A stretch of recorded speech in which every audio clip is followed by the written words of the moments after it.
bang wag na lang bumangon? Gusto ko pang matulog. Pwede ba matulog na lang forever? Ano yung kilay ko? Nahitan ko siya nung nakaraan. Hindi naman siya naging mukhang kalbo, diba?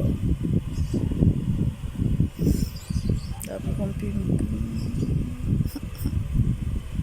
I'm having a breakout.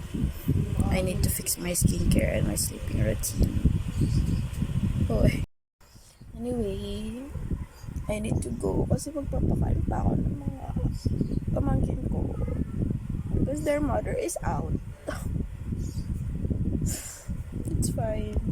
I'm okay, guys. I'm okay. Kaysa magiging asawa ko dyan. Pag tayo nag-anak, ako, ikaw talaga mag-aalaga ng mga anak natin. Kasi, buong buhay ko pagod na ako mag-alaga ng mga pamangkin ko. So, reklamo. I really need to go. Bye.